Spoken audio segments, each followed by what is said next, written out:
ගෞරවනීය ස්වාමීන් වහන්සේ ඒ වගේම මේ වේදිකාවේ අසුන්ගෙන සිටින හම්බන්තොට දිස්ත්‍රික් සමාජවාදී තරුණ සංගමේ නවනිලධාරි මණ්ඩලයේ මහේෂ් අබේපිටිය සහෝදරයා ඇතුළු ආදරණීය සහෝදරියන්ගෙන් සහෝදරයන්ගෙන් අවසරයි දකුණු පළාත් සභා මන්ත්‍රී සිසිර සහෝදරයාගෙන් ඒ වගේම අතුල සහෝදරයාගෙන් අවසරයි මේ අවස්ථාවට ආරාධනා ලැබ ගමන සිටින සියලුම ආරාධිත අමුත්තන්ගෙන් අවසරයි ආදරණීය සහෝදරවරුනි සහෝදරියනි ආදරණීය මව්වරුනි පියවරුනි මහදෙවිදි හිතවතුනි ඔබ අප කවුරුත් දන්නවා අපි අද මේ සාක්ෂිකරුවන් විදියට මේ තංගල නගර ශාලාවට සම්බන්ධ වුණේ අපේ පක්ෂ ඉතිහාසයේ පළවෙනි වතාව හම්බන්තොට දිස්ත්‍රික්කයේ ජනතා විමුක්ති ප්‍රමුඛයේ තරුණාංශයේ විදියට සමාජවාදී තරුණ සංගමයේ පවත්වපු පළවෙනි මංගල සමුළුවේ සාක්ෂිකාරය විදියට තමයි අපි අද කවුරුත් මේ සම්බන්ධලා තිබෙන්නේ. මීට කලින් අපි කවමදාක්වත් අපේ පක්ෂ තරුණ සංගමයේ සමුළුවක් මේ දිස්ත්‍රික්කේ පවත්වලා නැහැ. ඒ නිසා තමන් දැකලා නැති, තමන්ට පූර්වාදර්ශයක් නැති අලුත් අභියෝගයකට තමයි පසුගිය මාස 4කට වැඩි කාලයක් තිස්සේ මේ දිස්ත්‍රික්කයේ සමාජවාදී තරුණ සංගමේ ඒ ක්‍රියාකාරී ආදරණීය නංගිල මල්ල මහන්සුනි. මා විශේෂයෙන්ම කියන්න ඕන ගෞරවයක් වශයෙන් අපි දිස්ත්‍රික්ක 15ක මේ වෙන විට සමාජවාදී තරුණ සංගමේ සමුළු පවත්වලා මේ වගේ අලුත් නායක නායිකාවන් ඉස්සරහා සහ පිටිපස්සේ ඉන්න ඔවුන්ට සමාජවාදී තරුණ සංගමේ නායකත්වයේ බාර දෙමින් යන මොහොතකදී අපි විශේෂ ස්තුතියක් සහිතව කියන්න ඕන කම තිබෙනවා හම්බන්තොට දිස්ත්‍රික්කයේ තමයි සෑම ප්‍රාදේශීය ලේකම් කොට්ටාශයකම තමන්ගේ ප්‍රාදේශීය තරුණ බල මණ්ඩල සම්පූර්ණ කරලා දිස්ත්‍රික් බල මණ්ඩල ගොඩනැගුවේ. ඒ නිසා අපි සමාජවාදී තරුණ සංගමයේ විදියට අපි හම්බන්තොට දිස්ත්‍රික්කයේ ඒ වෙනුවෙන් අපකප වෙච්ච ආදරණීය සහෝදර සහෝදරයන්ට අපි ස්තුතිවන්ත වෙනවා. ඒ වගේම මේ සමුළුව ගත්තා. මොකද මේ සමුළුවත් අපිට පේනවා ඉතාමත්ම ශක්තිමත්. අපි කියනවා මේ යකාගේ බඩේ ඉඳන් සටන් කරන එක එළිය ඉඳන් සටන් කරනවට අමාරුයි කියලා. මීට කාලයකට කලින් නම් මේක යකාගේ බඩ ඇතුලේ තිබිච්ච තැන.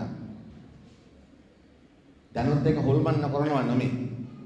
ඒ නිසා අපේ හාමුදුරුවෝ කිව්වා වගේ එතෙන්ටම ඇවිල්ලා මේ ශාලාව පිරී යන 95කට වැඩි අලුත් පලුත් නංගිල මල්ලා සහෝදර සොරන්ගේ සහභාගීත්වයෙන් ඔව් අපි සමාජවාදී වෙනුවෙන් අයිතිවාසිකම් වෙනුවෙන් සටන් කරන්න වැඩ කරන්න ලෑස්ති කියන එක යකාගේ මන්දිරේ ඉස්සරහට ඇවිත් කියන්න ඉදිරිපත් වෙච්ච ගැන අපි ඔබට සතුටු වෙනවා. ඒ නිසා අපිට මං හිතන්නේ ලොකු කාලයක් ගන්න බෑ. ඒ නිසා මං ඉතාමත්ම සංක්ෂිප්තව සමාජවාදී තරුණ සංගමයේ විදියට අපි තරුණ සමුළුව පවත්වලා මොකද්ද කරන්න බලාපොරොත්තු වෙන්නේ?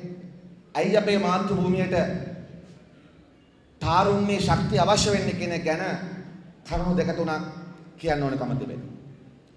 ඔබ දන්නවා ආදරණීය සහෝදර සහෝදරීනි ඔබට පේනවා. ඔබ කතා ගොඩක් ඇහුවා. සින්දු ගොඩක් රස වින්දා.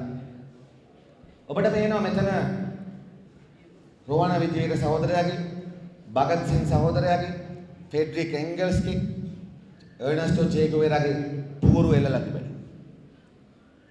ඒ පුවරු තිබිච්ච දේවල් ඕගොල්ලෝ දැනටමත් කියවලා ඇති. ඒ නිසා මම මේක ගැන කියන්න යන්නේ. නමුත් මේ මිනිස්සු කවුද? මොකද්ද මේගොල්ලන් අපිට කරන බලපෑම? ඔබ දන්නවා මේ හතර දෙනා ලෝක ප්‍රසිද්ධ උගත්. මේ හතර දෙනාම තමන්ගේ පෞල් පසුබිමෙන් ගත්තත් නැත්නම් තමන්ගේ විශේෂ උගත්කමින් හැකියාවෙන් ගත්තොත් තමන්ගේ පරම්පරාවේ තිබිච්ච මැණික් වගේ මතුවෙච්ච අය. විශේෂයෙන් මේ හතර දෙනා ගත්තොත් මේ හතර දෙනාගෙන් ආර්ථික ශක්තිය අඩු පවුලක ඉපදුනේ අපේ පක්ෂ නායක විජේවීර සහෝදරයා විතරයි. අනිත් තුන් දෙනාම ගත්තොත් ඉතාමත්ම ඉහළ මුදල් හදලා තියෙන පවුල්වල බිහි වෙච්ච අය. නමුත් හතර දෙනාම තමන්ගේ පරම්පරාවේ දීප්තිමත් මිනිස්සු. නමුත් මේ හතර දෙනාම ගත්තොත් මේ හතර දෙනාගේ චේ සහෝදරයා ඇරෙන් අනිත් තුන් දෙනාම තමන්ගේ ජීවිත කාලය තුළදී තමන් සාක්ෂාත් කරගත් තමන් මහන්සි වෙච්ච තමන් සටන් කරපු තමන් වැඩ කරපු අරමුණ තමන්ගේ ඇස් දෙකෙන් දිනනවා දැකපු අය නෙවෙයි. විජේවීර සහෝදරයා මේ රටට අවංක මිනිසුන්ගේ පක්ෂයක් හැදුවා. පුංචි මිනිසුන්ගේ පක්ෂයක් හැදුවා. ඒකේ ජයග්‍රහණයෙන් ජීවිත කාලය කැප කළා. නමුත් ඔහු ජීවිත පරිත්‍යාග කරද්දී ඔහු ජයග්‍රහණය දැක්කේ නැහැ. භගත් සිං අවුරුදු 23 දී ඉන්දියාවේ සම්පූර්ණ නිදහස වෙනුවෙන් ඉන්දියාවට සමාජවාදයේ සහ ඉන්දියාවට නිදහස වෙනුවෙන් අවුරුදු 23 දී ජීවිත පරිත්‍යාග කරා. ඔහු ඉන්දියාවේ නිදහස දැක්කෙත් නැහැ. ඉන්දියාවේ සමාජවාදය දැක්කෙත් නැහැ. ෆෙඩරික් එංගල්ස් ගත්තත් එහෙමයි. චේ ගෙවෙරා සහෝදරයා කියුබාවේ සමාජවාදය දැක්කට පසු කාලයේදී ඔහු සටන් කරපු බොලිවියාවේ නිදහස හෝ ඒ ජනතාවගේ විමුක්තිය ඔහු දැක්කේ නැහැ. එතන මේ හතර දෙනාම අපි ගෙනාවේ මොකටද? ඔවුන් අපිට දෙන පණිවිඩයක් තිබෙනවා. මෙතනින් ආදරණීය සහෝදර සහෝදරයන් ඔබ අපස හැම දෙනාටම වැදගත් දෙයක් මේක අය නිහිඬව අපිට කියා දෙනවා. මොකක්ද? අපි හැම කෙනාම තමන්ගේ ජීවිතේ සන්දිස්ථාන වලට මුණ දෙනවා. අපි හතරමං හන්දි වලට එනවා ජීවිතේ. ඒ හතරමං හන්දියේදී අපිට පාරක් තෝරගන්න වෙනවා. පාරවල් හතරම යන්න බෑ. අපිට පාරක් තෝරගන්න වෙනවා. ඒ තෝරගන්න පාර මොකක්ද කියන එක අපේ ජීවිතේ අනාගත අපේ ජීවිතේ මොන විදිහකටද කියන එක සනිටුවක් කරනවා. ඔබ දන්නා මේ හතර දෙනාම තමන්ට පුද්ගලිකව ලබා ගන්න තිබිච්ච වාසියේ මාවත වෙනුවට ඒ හතරමං හන්දියේදී තමන්ගේ පුද්ගලික කීර්තිය තමන්ට පුද්ගලික ලාභය රැඳී ඇති මාවත වෙනුවට තමන්ගේ හෘද සාක්ෂිය හඬට ඇහුම්කන් දීලා හෘද සාක්ෂිය පාර තෝරගත්ත මිනිස්සු. මම මේක තව සරලව කියන්නේ. මෙතන ඉන්න ආදරණීය සහෝදර සහෝදරයන් හැම කෙනාම මේ හතර දෙනාගෙන අපි අච්චු පොත්තල උගන්වන්නේ නැහැ. අපේ අච්චු පොත්තල උගන්වන වීරයෝ දෙන්නෙක් මම ගන්නවා. එක්කෙනෙක් වීර කැප්පිටිපොළ. දැන් කැප්පිටිපොළ වීරයා ගැන අපේ අච්චු පොත්තල දැන් කතා කරනවා. 1948ට කලින් කතා කරේ නෑ. 47න් පස්සේ කතා කරනවා. කැප්පිටිපොළ කියන්නේ කවුද? මේ වගේම වංශවත් පවුලක ඉපදිච්ච විජේවීර සහෝදරයා අරුණහම ඊටාම ධනවත් පවුලක ඉපදිච්ච නායකයෙක්. ඔහුට තිබුණ එක්තරා හතරමං හන්දියකදී ඔහුට තෝරගැනීමක් කරන්න තිබුණා. බ්‍රිතාන්‍ය ආණ්ඩුවේ වංශවතෙක් විදිහට ඒ වාසිය රැඳී ඇති මාවතේ යනවද නැත්නම් හෘද සාක්ෂිය මාවත තෝරගන්න. කැප්පිටිපොළ හෘද සාක්ෂිය මාවත තෝරගත්තා. හැබැයි දින්නේ නැහැ. අපේ පන්ති ගුරුවරු අපිට කැප්පිටිපොළ සටන දින්නේ නැති බව කියන්නේ නැහැ. අපිට කියන්නේ පෙරදුනා. ඒ මොහොතේ සමාවෙන්. ඒ මොහොතේ පෙරදුනත් හරි මාර්ගයක් ගැනීමේ වැදගත්කම මෙන්න මේකයි පුතේ කියලා සමහර ගුරුවරු අපිට කියන්නේ නැහැ. අපි කැප්පිටිපොළගේ සුරුවමට වඳිනවා. කැප්පිටිපොළ ගත්ත පාරේ යන්න අපි ලෑස්ති නැහැ. ඔහු පෙරදුනා. ඔහුගේ කරලා දින්නේ නැහැ. 818 ඔහු විස ගසා වෙන් කළා හො ඝාතනය කළා. අඩුම ගානේ ඔහු ජාතික වීරයෙක් බවට පත් වුණේ 2004 ජනතා විමුක්ති ප්‍රණ සංස්කෘතික අමාත්‍යාංශය කරන වෙලාවේ තමයි කැබිනට් පත්‍රිකාවක් දාලා ඉංග්‍රීසි සුදු අධිරාජ්‍යවාදීන් විසින් ජාති ද්‍රෝහියෙක් වශයෙන් නම් කළ තිබිච්ච කැප්පිටිපොළ වීරයා ජාතික වීරයෙක් කරේ අපේ විජිතේර සහෝදරයා කැබිනට් පන්සලට දාපු පත්‍රිකාව. කැප්පිටිපොළගේ සටන දින්නේ නැහැ. ඔහු වර්ත සාක්ෂිය මාවත තෝරගත්තා. රටේ නිදහසේ මාවත තෝරගත්තා. පෙරදුනා. අද අපි කවුරුත් කියනවාද ඔහුගත් මාවත වැරදි කියලා. අපි අහලා තියෙනවා පුරන්නප්පු ගැන. ඔහුත් ගිහිලා සටන් කරා රටේ නිදහස වෙනුවෙන්. ඔහුටත් තිබුණා මොරටුවට වෙලා දෙයිනේ කියලා දෙන දෙයක් කාලා වෙන දෙයක් බලාගෙන ඉන්නේ. නමුත් ඔහු තමන්ගේ තරුණ වියේ සම්දිස්ථානකට ගිහිල්ලා ඒ හතරමං හන්දියේදී ඔහු හෘද සාක්ෂිය පාර තෝරගත්තා. 848 දී ඔහුව ඝාතනය කළා. ඔහු පෙරදුනා. අද අපිට කවුරුත් කියනවාද 1948 දී පුරන්නප්පු කරේ වැරද්දක් කියලා. අපරාධ පාඩුව ගෙදරට වෙලා කුඹුරක් කොටාගෙන පැල කවියක් කියාගෙන ඉන්න තිබ්බනේ. එහෙනම් ඒ දෙදෙනා අපිට සමීපයි. විජේවීර සහෝදර අපිට සමීපයි. මේ පුද්ගලයන් මේ හතර දෙනා මොකද්ද අපිට කියන්නේ? අපේ රටේ වර්තමාන අධ්‍යාපනයේ අපිට කැප්පිටි පොරලා පුරන්න පුල ගැන කිව්වට විජේවීර සෝර ගැන භගත් සිංහ ගැන කියන්නේ නැහැ. ඒ නිසා තමයි සමාජවාදී තරුණ සංගමයෙන් අපි හිතන්නේ ජයග්‍රහණය කිරීම කියන එක ඒක අවුරුදු 10කින් එන්න පුළුවන්, ඒක අවුරුදු 20කින් එන්න පුළුවන්. නමුත් වැදගත් වෙන්නේ මොකක්ද? අපි අගය කරන මිනිස්සු කවුද? අපි අගය කරන හැම කෙනාම හෘද සාක්ෂිය මවත තෝරගත්ත මිනිස්සු. අපි බුදුන් වහන්සේ කියන ශාස්ත්‍රවරයා පැත්තක දාලා අවුරුදු 29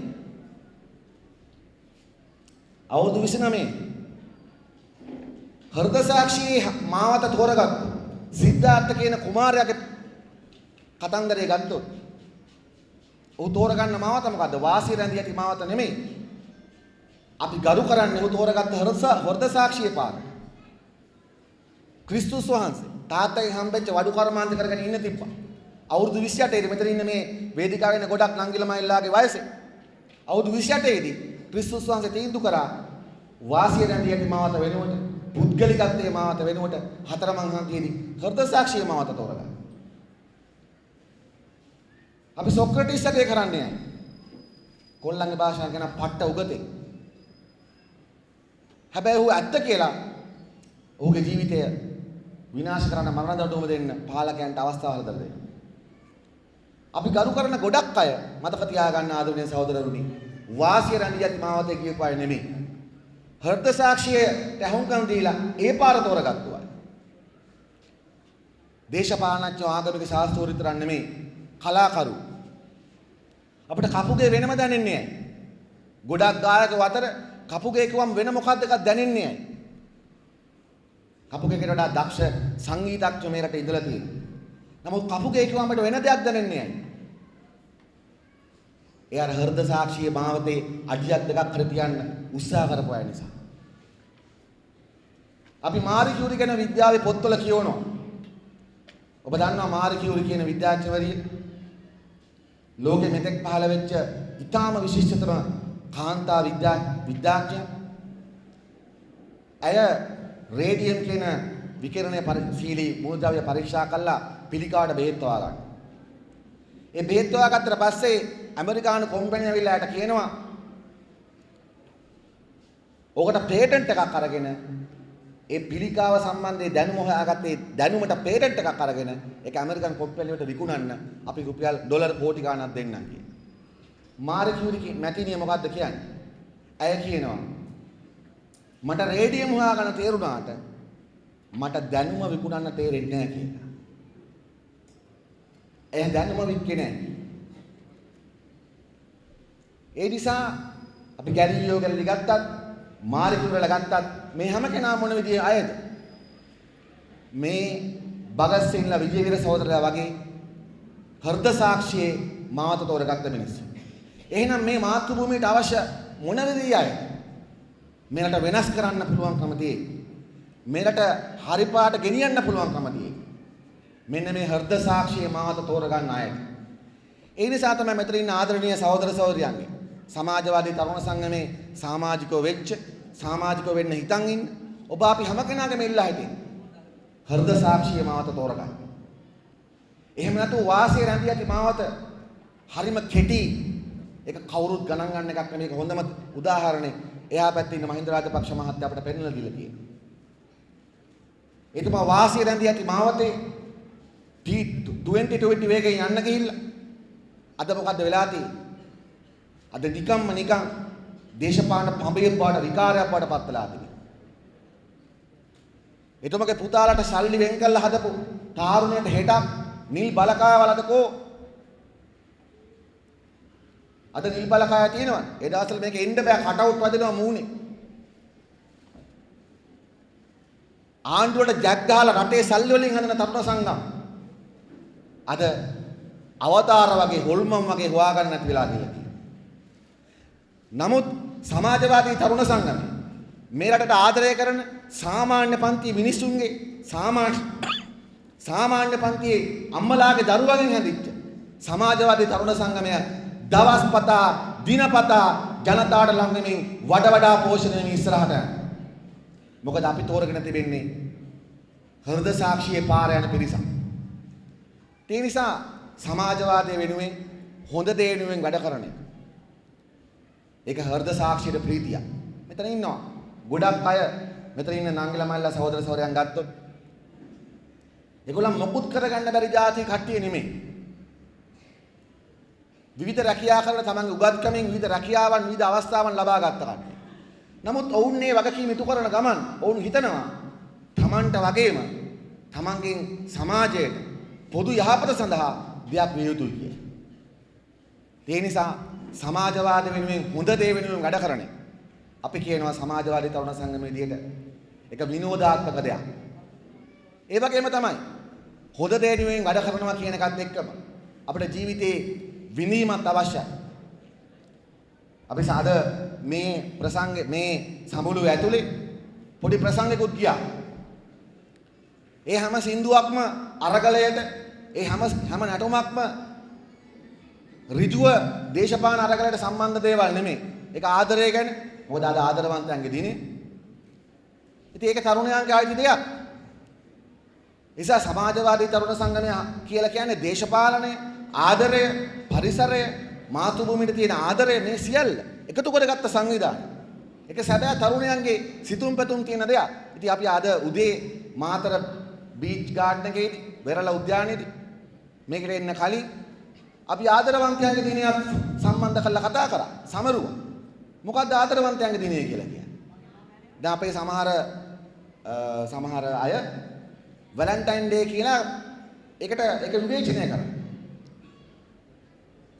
නමුත් කවුද මේ වැලන්ටයින් කියන පුද්ගලයා? කවුද මේ වැලන්ටයින් කියන සාමිවරයා?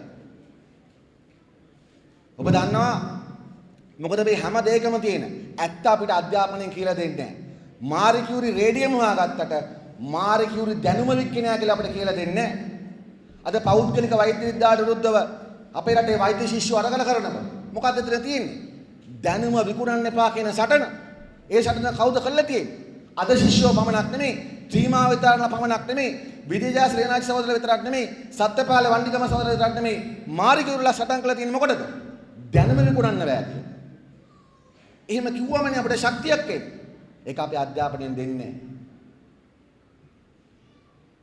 ඒ නිසා වැලන්ටයින් කිව්වම අපි කවුරුද වැලන්ටයින් කියලා යනවා. කවුද වැලන්ටයින් කියන්නේ? ඔබ දන්නවා ඉතාම ඉක්මනින් කිව්වොත්. සීසර් කියන රෝමේ හිටපු අධිරාජා ක්ලෝඩියස් සීසර්. ඔහු යුද්ධ කරමින් ලෝක රටවල් අත්පත් කරගන්න උත්සාහ කරමින් ගියා. ඒ උත්සාහ කරමින් යද්දී ඔහුගේ හමුදාවන්ට සොල්දාදු අවශ්‍යයි. සොල්දාදු විදිහට කවදාවත් සීසර් තමගේ පුතා සීසර්ගේ ඇමති මණ්ඩලයේ පුතු දූර්ල යවන්නේ නැහැ. මහින්ද මහත්තයා යෝජිත ඇව්වා වගේ යවලා ඇති. එංගලන්තේ නාවික හමුදාව වැඩ කරා වගේ වැඩ කරා නැතුව ඇත්ත යුද්ධයට යවන්නේ. ඒ නිසා සීසර් මොකද්ද කරේ?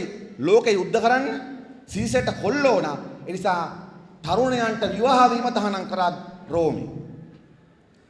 අවිවාහක තරුණයන් යුද්ධයට බඳව ගන්න ලේසි. ඉතින් විවාහ වෙන්න බැරි නම් මොකද වෙන්නේ ඉබේම? මොකද අපි ගොඩක් අය ආදරය කරන්නේ අපි හිතනවා ආදරයේ කෙලවර විවාහයට සම්බන්ධයි. එහෙම නොවනේවත් තියෙනවා. නමුත් වැඩි ප්‍රමාණයක් තියෙන්නේ ආදරය සහ විවාහය සම්බන්ධයි. ඉතින් විවාහය තහනම් වුණාම ඉබේම ආදරෙත් තහනම් වෙනවා. මේ වැලන්ටයින් කියන පූජකතුමා මොකද්ද කරන්නේ? එතුමා කල්පනා කළා සීසර් කවුද? මිනිසුන්ට ආදරය කරන්න තියෙන එක නතර කරන්න. පූජකතුමා මොකද්ද කරේ? තමන්ගේ පල්ලි විවාහ වෙන්න කැමති ආදරය කරන්න කැමති ජෝඩු වලට විවාහ වෙන්න කැමති ජෝඩු වලට හොරෙන් පල්ලියට ගෙනල්ලා හොරෙන් එයාට පුළුවන් කසාද සාතිකේ අස්සම් කළ දෙන්න. පූජකතුමා මේ ආදරය කරන ජෝඩු වල විවාහ සාතික කළා දුන්නා. ටික කාලයක් ගියාම සීසර්ගේ හමුදාව දැනගත්තා. මේක සීසර්ට කිව්වා. සීසර් මොකද්ද කරේ? වැලන්ටයින් පූජකතුමාව අරගෙන ඇවිල්ලා ඝාතනය කළා. එතකොට වැලන්ටයින් කියන්නේ මොන විදිහේ කෙනෙක්ද? ඔහු තමන්ගේ ආදරය වෙනුවෙන් ජීවිත දුන්නු කෙනෙකුටත් වඩා අනුන්ගේ ආදරය වෙනුවෙන් ජීවිත දුන්නු කෙනෙක්. ඉතින් ඔහු කාටද අයිති? ඔහු අයිති කේක් කම්පැනි වලට. ඔහු අයිති ජුවලරි මොනවාද සරණාභරණ කම්පැනි වලට. ඔහු අයිති රෝස මල් විකුණන කම්පැනි වලට නෑ. ඔහු ආදරය වෙනුවෙන් මිල මුදල් කුලමල ජාතිවාදයේ ආගම් සල්ලි ඔක්කොම පැත්තක දාලා අනුන්ගේ ආදරය වෙනුවෙන් ජීවිත දුන්නු මිනිහෙක්ගේ දවස අද. ඉතින් මේක කියන්නේ නෑනේ කවුරු නේද? මම හිතන මෙතන ඉන්න ගොඩක් නංගිල මයිල්ලා අද අම්මලා තාත්තලා සමහර දරුවන්ට අද ටියුෂන් යන්න දෙන්නෙත් නෑ. වැලන්ටයින් දිනේ කිව්වම එක්සෑම් එකට එන්නම ප්‍රශ්න තිබ්බත් අද නම් යන්න ඕනේ නැහැ කියලා තමයි අම්මලා තාත්තලා හිතන්නේ. මේ ගැලීලියෝ ගැලීලා වගේ මාරේ කියුරලා වගේ මිනිසුන්ගේ අයිතිවාසිකම් වෙනුවෙන් සටන් කරන මිනිස්සුගේ දිනයක් අද එක කොම්පැනි වලින් බඩු කුණ දිනයක් බඩපත් කරන් තියෙනවා. ඉතින් සමාජවාදී තරුණ සංගමයේ මාතරට ගිහිල්ලා අපි මොකද්ද කිව්වේ? අපි කිව්වා කුලමල නැති, දෑවැදි නැති, මිල මුදල් නැති ඇත්ත ආදරයක් වෙනුවෙන් මේ වැලන්ටයින් දිනේ වෙනස් කරන්න ඕනේ කියලා. මොකද ඔයගොල්ලෝ කියන්නේ එහෙම වැලන්ටයින් දිනයකට කැමතිද? අපි අද මාතරද කිව්වා දෑවැදිල්ල නැති කොල්ලෝ ඉන්නවා නම් ඇවිල්ලා අත තියන්න කියලා. එක බැනර් එකක.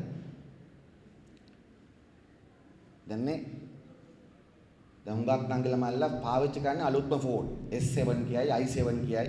ගොඩක් අය දැන් මෙහෙම කරගෙන ඉන්නෙත් නේ. කියන්නේ ලයිෆ් එකම ස්මාර්ට්. හැබැයි කසාද බඳින්න ගියාම අවුරුදු 2000කට කලින් පටන් ගත්ත දෑවැද්දිල්ල. අපි කිව්වා තරුණ ප්‍රේමතුන්ට තමන් යාළු වෙන ගෑල් ළමයාගේ දෑවැද්ද ඉල්ලන්නේ නැහැ කියලා අත තියන්නේ. අද්දාස් ගානක් තියලා තියෙනවා. ඉතින් අපි හිතනවා උන්නේ ඒකම කටයුතු කරයි කියලා. නෑ එහෙම ඕනේ නැද්ද? අම්මලා තාත්තලා තමන්ගේ දරුවන්ට දෙයක් දෙන්න ඕන නම් ඒක දුන්නා. ඒක ප්‍රශ්නයක් නෑ. ඒ නිසා සමාජවාදී තරුණ සංගම මොකද්ද අපි කරන්නේ? අපිට ජීවිතය අපිට සමාජවාදය කියන්නේ ජීවිතය. අපිට සමාජවාදය ඕනේ ඇයි? අපි උපදිනකොට කිසිම වාදයක් අපිට අවශ්‍ය නැහැ. අපිට ඕනේ ජීවත් වෙන්න. හොඳින් ජීවත් වෙන්න. සාධාරණව ජීවත් වෙන්න. ඒ නිසා අපි සමාජවාදී තරුණ සංගමයේ විදියට හෘද සාක්ෂිය මාවත තෝරගන්න ඕනේ. ඒතර හෘද සාක්ෂිය වද දෙන්නේ. හෘද සාක්ෂිය අපිට කියන්නේ උඹ අපතේ උඹ නරුමෙක් කියලා. ඒ නිසා ආදරණීය සහෝදර සහෝදරීනි සමාජවාදී තරුණ සංගමයේ විදියට අපි උත්සාහ කරන්නේ මෙන්න මෙහෙම ගමනක් අපේ රටේ තරුණ තරුණියන් වෙනුවෙන් ගොඩනගා. ඉතින් ආදරවන්තයන්ගේ දිනේදී ආණ්ඩුව ගැන ප්‍රශ්නයක් දිහා කියන්න ඕන. මොකද මේ රටේ ජනතාව අපි එපා කියද්දි මේ හයිබ්‍රිඩ් ආණ්ඩුවත් එක්ක කසාදයක් කරගත්තා. අගෝස්තු 17 වෙනි. ජනවාරියට රාජපක්ෂ උන්නේ ගෙදර යවුවට පස්සේ අපි මේ රටේ ජනතාවට කිව්වා හැදෙන්න යන්නේ UMP ශ්‍රී ලංකා කලවම් හයිබ්‍රිඩ් ආණ්ඩුවක්. මේකෙන් ඔබේ ප්‍රශ්න විසඳෙන්නේ නැහැ. ඒ නිසා අගෝස්තු මාසේ 17 වෙනිදා ජනතා විමුක්ති ප්‍රමුඛට බලය ලබා දෙන්න නැත්නම් අදුම ගානේ ප්‍රධාන විපක්ෂයේ බවට පත් කරන්න කියලා. නමුත් මේ රටේ ජනතාව එක එක දේවල් හොල්මන් වලට බය වෙලා ඒ තීන්දුව හරියට ගත්තේ නෑ. දැන් මොකදලා තියෙන්නේ විශේෂයෙන්ම අද මෛත්‍රීපාල රනිල් වික්‍රමසිංහ ආණ්ඩුව කසාද බනිද්දි කියපු එක දෙයක්වත් දැන් කරන්නේ නෑ. දැන් ඒගොල්ලෝ කසාද බැඳේ ජනතාවත් එක්කනේ. දැන් බලන්න අලුතෙන් අයවැයක් ගෙනාව ඒ අයවැයෙන් රජයේ සේවයට ඇතුළත් වෙන අලුත් දංගිලමයිලා. අලුත් තරුණ තරුණියන්ට විශ්‍රාමයටපත් ලබා ගන්න තිබෙන අයිතිය අද මෛත්‍රී රනිල් ආණ්ඩුව නතර කළා තියෙනවා. දින 180න් ඉස්තිර වීමට තරුණ තරුණියන්ට තිබිච්ච අයිතිය රස්සාවක්. ඒක අයින් කර අයවැය. දැන් මේ දෙකම අයින් කළා දැන් ගේන්න හදන මොකද එක්ක කියලා එක. අර සීපා කිවිසුම වෙනුවට එක්ක කියලා එකක් ගේන්න හදන. ඒ එක්ක කියන කිවිසුම අස්සම් කරොත් උන දේ තමයි ඉන්දියාවට දැන් අපේ රටේ ශ්‍රම වෙළඳපොළ විවෘත වෙනවා. ඒ ශ්‍රම වෙළඳපොළ විවෘත වුණාට පස්සේ වෙන දේ තමයි ඉන්දියාවේ ඉන්න රැකියාව විරහිත දසලක්ෂ ගණනක් ඉන්නවා උපාධිධාරීන් විතරක්. ලෝකෙ වැඩිම රැකියාව විරහිත උපාධිධාරීන් ඉන්නේ ඉන්දියාවේ. ලෝකෙ වැඩිම තරුණ වෙරකියාව තියෙන්නේ ඉන්දියාවේ. ඉතින් මේ කට්ටිය මෙහෙට කඩාගෙන මෙදගෙන ඉන්නේ. ඉතින් ඒ නිසා රනිල් වික්‍රමසිංහ මහත්තයා මෛත්‍රීපාල මහත්තයා හිතනවනේ. දැන් ඒ දෙන්නගේ ජොබ් එක හරි. ඒ දෙන්නගේම ජොබ් එක දැන් හරිනේ නේද? ඒ දෙන්නගේ ජොබ් එක හරි. දැන් ඒ නිසා දැන් මේ රටේ වෘත්තිකයෝ වෛද්‍යවරු ගණකාධිකාරීවරු IT ක්ෂේත්‍ර කට්ටිය කියන දේ අහන්නේ නැතුව එක්ක කිවිසුම අස්සම් කරොත් අපි ඉතාවක කියනවා අපේ රටේ වෘත්තිකයන්ගේ ජොබ් එක නැති වෙන්න කලින් මෛත්‍රීපාල උන්නහේගේ අගමැති රනිල් වික්‍රමසිංහ උන්නහේගේ ජොබ් එක නැති කරන්න ජනතා විමුක්ති ප්‍රමුඛ අපිට කරන්න කියලා උපරිම මැදිහත් වීම අපි කරනවා. මොකද රාජපක්ෂ මහත්තයාත් මං ඊ ගම්පහෙන් එනකොට බැසිල් රාජපක්ෂ මහත්තයාට අයිති ගියක් කියලා එකක් මට පෙන්නුවා කිලෝමීටරයක් විතර දෙයක් දිග ගියක්. ඒ ගෙවල් හැදුවට ඒවා ඉන්න හම්බුන්නේ. මේගොල්ලෝ ප්ලෑන් කරේ අවුරුදු 20 ගණන් වලට. හැබැයි ජනතාවත් එක්ක තිබිච්ච කසාදේ අවුල් කරගත්ත නිසා මහින්ද මහත්තයාට අවුරුදු 10න් ගෙදර යන්න වුණා. ඒ නිසා ඉතා පැහැදිලිව අපි කියන්න කැමති මේ ආදරවන්තයන්ගේ දිනේදීම ජනතාවත් එක්ක බැඳගත්ත කසාදේ කොන්දේසි කඩලා එක්කයි අරවයි මෙවයි නම් කරන්න යන්නේ මෛත්‍රීපාල රනිල් ආණ්ඩුව. අපි ඉතාමත්ව කීමෙන් කියනවා මේ වැලන්ටයින් දිනේදී අපි කියනවා ඔය කසාදේ කැඩෙනවා. ඒක කඩලා මෙලට හොඳ පාලනයක් හදන්න අපි පක්ෂයක් විදිහට ජනතාව පෙළගස්සනවා. අවසාන කරුණ විදියට රෑබ වෙලා තියෙන නිසා මම හිතුවා අපේ තේමාව ගැන වචන දෙක තුනක් කියන්න ඕන. කරුණු දෙක තුනක් කියන්න ඕනේ. ඔබ දන්නවා අපි මේ තේමාව කියලා තියෙනවා මොකක්ද? හෙටලෝ අපේ හෙටලෝ සමාජවාදයයි. ඒක ගැන කාරණයක් දෙකක් කියන්න. දැන් කොහොමද රෑ වෙලා තියෙන නිසා. දැන් අපි ඇයි මේ සමාජවාද ගැන කියන්නේ? අපිට උණක්ද තියෙන්නේ? සමාජවාද ගැන කිව්වේ නැත්තම් නිකන් නිින්ද යන්නේ නැහැ වගේ එකක්ද තියෙන්නේ? විජේවීර සහෝදරයා කියපු නිසාද අපි මේක කියන්නේ? චේගවේර කියපු නිසාද අපි මේ කියන්නේ? නෑ ආදරණීය සහෝදරයා. ඔබ දන්නා අපේ රටේ අපි තරුණියක් ගත්තොත් ඔයගොල්ලන්ට වැදගත්ම දේවල් තුනක් තියෙනවා. එකක් අධ්‍යාපනය, දෙවෙනි එක රැකියාව, තුන්වෙනි එක ආරක්ෂාව. අපි අධ්‍යාපනය ගත්තොත් 2014 A level ප්‍රතිඵල වලින් 1,49,000ක් ළමයි විශ්වවිද්‍යාලයට යන සුදුසුකම් ලැබලා තියෙනවා. විශ්වවිද්‍යාලයට ගන්න 22000. 1,49,000ක් පාස් ගන්න 22000. 1,25,000ක් ගෙදර. එතකොට මේ 68 අවුරුද්දක් තිස්සේ UMP ශ්‍රී ලංකා ආණ්ඩුවලට අපේ රටේ උසස් පෙළ සමතුන්ට විශ්වවිද්‍යාලයට ඇතුළත් වෙන්න ඉඩකඩ ලබා දෙන්න බැරි වෙලා තියෙනවා. ඒ නිසා තමයි අපි කියන්නේ නව රාජ්‍ය සරසවි ආරම්භ කරන්න කියලා. මොකද ලෝකේ තියෙන හොඳම අමාරුම විභාගකේ උසස් පෙළ සමත් වුණාට පස්සේ ඒක 1,49,000යි. 22000යි නම් ගන්නේ. මේ ආණ්ඩුවට තරුණයන්ට රස අධ්‍යාපනය දෙන්න බැරි බව ඔප්පු කරලා තිබෙනවා. ඔබ බලන්න 1990 ළමයි 100ක් විශ්වවිද්‍යාලයට පාස් වුණාම උසස් පෙළ සමත් වුණාම 21ක් කැම්පස් ගත්තා. අද 25 අවුරුද්දකට පස්සේ අද 100ක් පාස් වුණාම 17යි ගන්න. අවුරුදු 25කදී මේක අඩු කරලා තියෙනවා. ඉතින් ළමයින්ට කියනවා දෙමව්පිය ගුරුවරුයි කියනවා ඉසඩ් එක වැඩි කරගන්න කියලා. ළමයි ඉසඩ් එක වැඩි කරගන්නවා. නමුත් මොකද්ද වෙන්නේ? කැම්පස් වල ගේට්ටු පොඩි නිසා ඉසඩ් එක හිර වෙනවා. එහෙනම් මේ පාලකයන් අපිට සටනක් තියෙනවා අපේ රටේ තාරුණ්‍යයට. අපිට ඉගෙන ගන්න අපි කැමති අපිට විශ්වවිද්‍යාල ආරම්භ දීපන් විශ්වවිද්‍යාල ආරම්භ කරපන් කියලා සටනක් තියෙනවා කරන්න. නමුත් ඒ සටන අපි කරමු. නමුත් මේ පාලකයන්ට ඒක කරන්න බැරි බව ඔප්පු කරලා තිබෙනවා. රැකියාව ආරම්භ බලන්න. ලංකාවේ හැම අවුරුද්දෙම රාජ්‍ය සේවයේ විශ්‍රාම යනවා 30000. පුද්ගලික අංශයේ ජොබ් හැදෙන්නේ 35000යි 65000. ජොබ් හැදෙන්නේ 65000යි කැම්පස් යනවා 22000ක් විතර ටෙක් වලට අරවටමට ගියාට පස්සේ තන ලක්ෂයක් විතර බේරෙන්නේ. හැම අවුරුද්දෙම ළමයි 3,50,000ක් උපදිනවා අපේ රටේ. 3,50,000න් ලක්ෂයකට ජොබ් හම්බ වෙනවා 65000කට ජොබ් හම්බ වෙනවා 25000ක් කැම්පස් යනවා. තව කට්ටිය 10,000 15000 තාත්තලාගේ දේපල බාර ගන්නවා. ලක්ෂ 2කමාරක් තරුණයන් ජොබ් මාකට් එකට එනවා ජොබ් බිල් එකේ. දැන් අපේ රටේ පාලකයෝ සමත් වෙලා තියෙනවද මේ රටේ තරුණයන්ට රස්සාදේ? අපි මේක කිව්වම වර්තමාන ආණ්ඩුව කියනවා රාජ්‍යාංශ විතරක් රස්සා දෙන්න බෑ පුද්ගලික අංශයත් එක්ක දෙන්නම් කියලා. අපි කියන්නේ රයිට් දෙන්න. රාජ්‍යාංශ විතරක් බැලුණා රයිට් දෙන්න පුද්ගලික අංශය. දැන් අපි අහන්න කැමති පුද්ගලික අංශය මොනවද කියන රැකියා. පුද්ගලික අංශ රස්සාත් ඇත්තරම නෑ. අවුරුද්දකට 35000යි ජොබ් හැදෙන්නේ පුද්ගලික අංශය. පඩි ගෙවන රස්සා. නැතු අර කොළඹ ගිහිල්ලා කරන MBBS වගේව නෙමෙයි. මේසන් පාස්ට බදාම සප්ලයි කරන ඒවා නෙමෙයි. ඇත්ත ඉගෙනගත්තු දෙයට රස්සාවක් හම්බෙන්නේ ඊට අඩුයි. එහෙනම් මේ පාලකයන්ට අපිට රැකියාව දෙන්න බැරි වෙලා තියෙනවා. අධ්‍යාපනය දෙන්න බෑ, රැකියාව දෙන්න බෑ.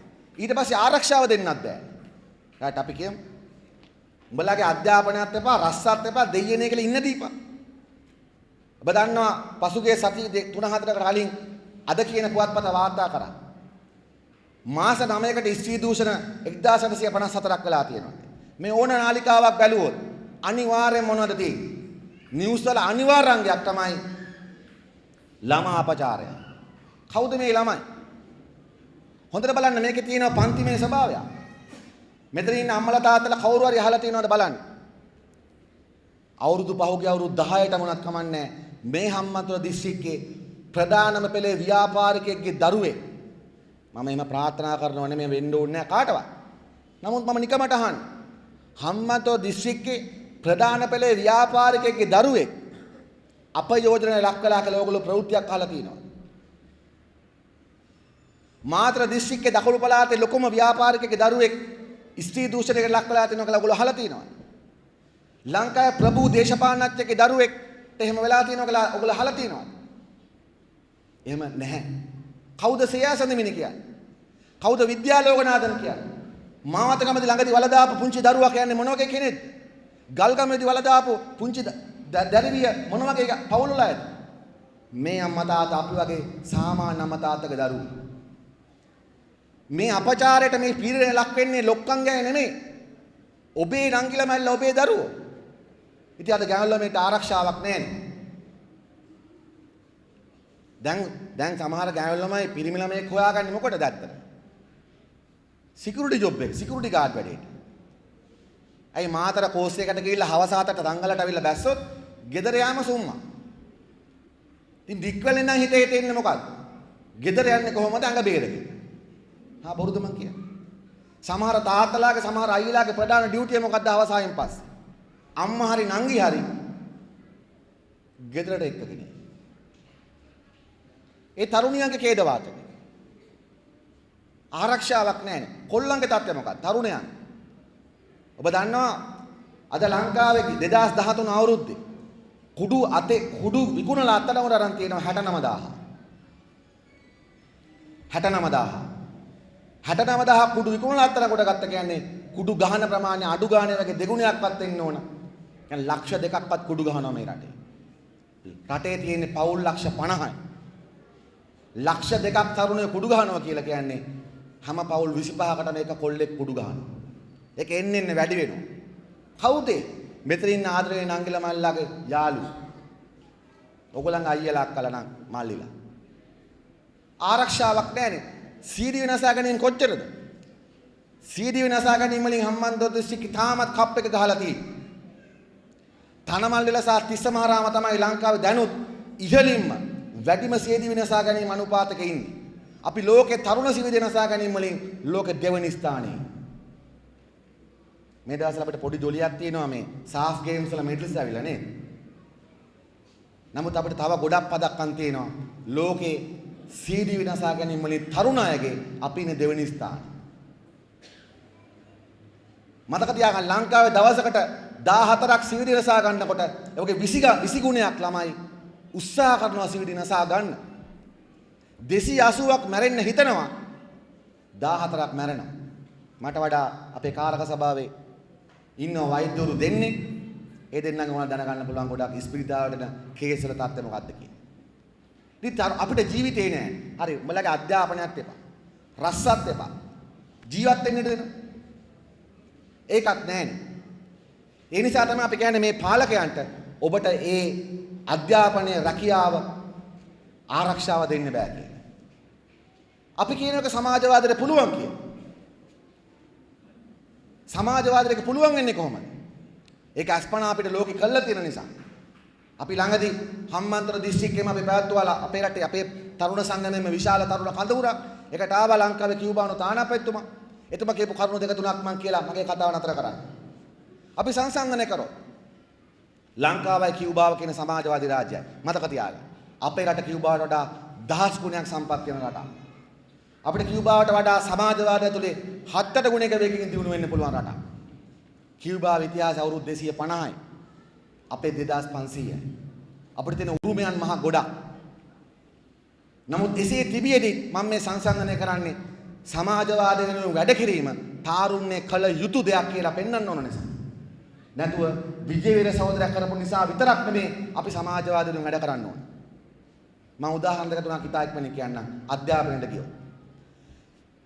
අපේ රටේ ජනගහනය මිලියන් 20යි. අපි නිදහස් වෙලා අවුරුදු 68යි. අපේ විශ්වවිද්‍යාලයට ගන්න 22000යි. සමාජවාදී කියුබාවේ ජනගහනය මිලියන් 11යි. රට නිදහස් වෙලා අවුරුදු 56යි. 75000ක් කැම්පස් ගන්නවා අවුරුද්දට. එහෙම වුණා නම් මෙතන ඉන්න නංගිලා මෙල්ල ඔක්කොම කැම්පස් ගිහින්. සමාජවාදයට පුළුවන් අධ්‍යාපනය දෙන්න. අද අපි සතුටු වෙනවා සාෆ් පදක්කම් ගැන. අපි ක්‍රීඩාවට ගියොත් අපේ රටේ නිදහස් වෙලා අවුරුදු 68යි. ජනගහනය මිලියන් 20යි. අවුරුදු 68ටම තියෙන්නේ ඔලිම්පික් පදක්කම් 2යි. සමාජවාදී කියුබා ජනගහනය මිලියන් 11යි. නිදහස් වෙලා අවුරුදු 56යි.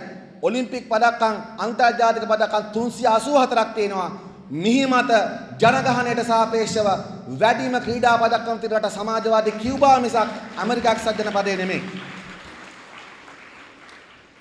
අපි ඊට පස්සේ මු ආරක්ෂාව රැකියා ප්‍රශ්නේ සමාජවාදය ඇතුළේ විසඳපු දෙයක්. ඒ විවාද කරන දෙයක් නෙමෙයි. කවුද? අපි ආරක්ෂාවට ආවා. අපි අහුවා අපේ රටේ තරුණ තරුණියන්ගේ තත්ත්වය. අපි ස්ත්‍රී දූෂණ ගත්තොත් ලංකාවේ තත්ත්වය මොකක්ද? අවුරුද්දකට 2000 ගණනක් ස්ත්‍රී දූෂණ වාර්තා වෙනවා. ඒ වගේ පස් ගුණයක් ඇත්තටම වෙනවා. අපි සමාජවාදී කියුබාව ගත්තොත් ස්ත්‍රී දූෂණ වාර්තා වෙන්නේ නැහැ. ස්ත්‍රී දූෂණ නැහැ. අපි යවුවා තානාපතිවරයාගෙන් ළමාපචාර. ඔහු කිව්වා ළමාපචාර වගේ දෙයක් කියුබාව තුළ සිද්ධ වෙන්නෙම නැහැ කියලා. ඊට වඩා මොකද්ද දෙමාපියන්ට තියෙන සහතිකය? ඔබ දන්නවා මේ ධනවාදය ඇතුළේ ස්ත්‍රී දූෂණ කියන එක මේ ලංකාව විතරක් තියෙන දෙයක්ුත් නෙමෙයි.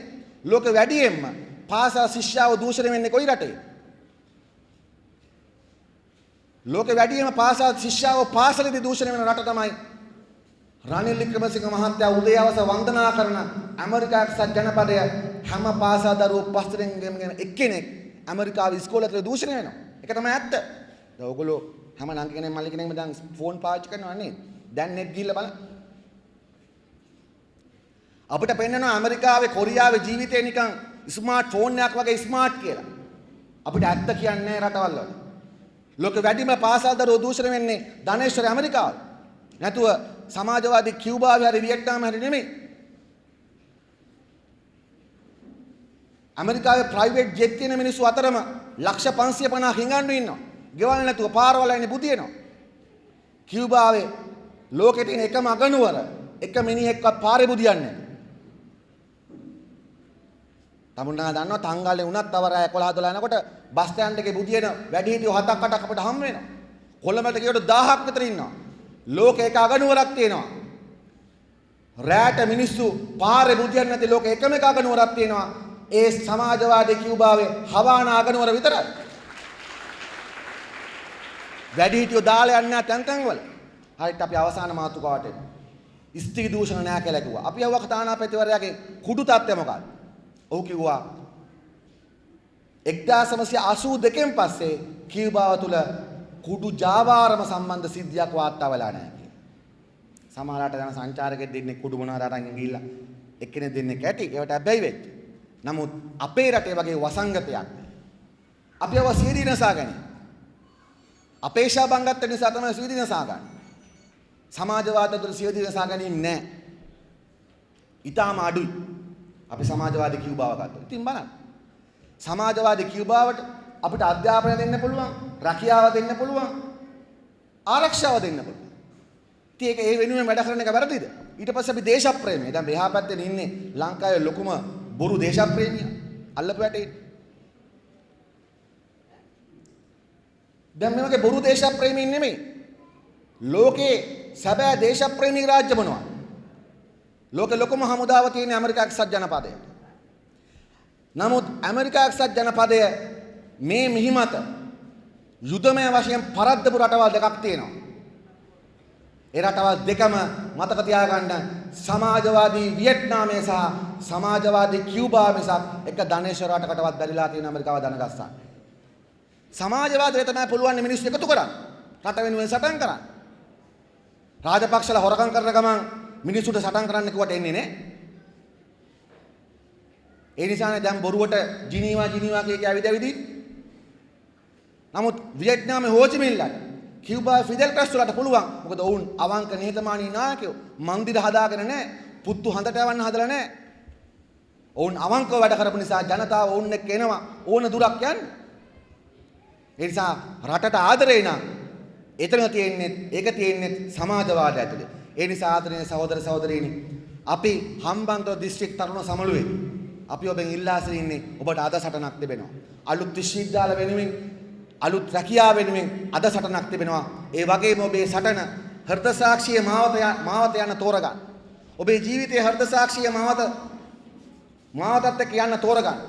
අන්නේ හෘද සාක්ෂිය මාවත වැටලා තියෙන්නේ සමාජවාදය හරහා. එසා තමන්ගේ ජීවිත කාලයම හෘද සාක්ෂිය මාවත තුල යමින් සමාජවාදයේ ජයග්‍රහණය කළා මේ මාතෘභූමිය අලුත් අපේ රටේ තරුණ තරුණියන්ට හොඳ අනාගතයක් හදන්න පුළුවන් රටක් බවට පරිවර්තනය කරන්න අපි ඔක්කොම අපකපෙමු අදිෂ්ඨාන කරගමු කියලා ප්‍රාර්ථනා කරමින් සමාජවාදී තරුණ සංගමයට ජය වේවා. හම්බන්තොට දිස්ත්‍රික් තරුණ සමුළුව දිනේවා කියලා ප්‍රාර්ථනා කරමින් මගේ කතාව අවසන් කරනවා. ඔබට බොහොම ස්තුතියි.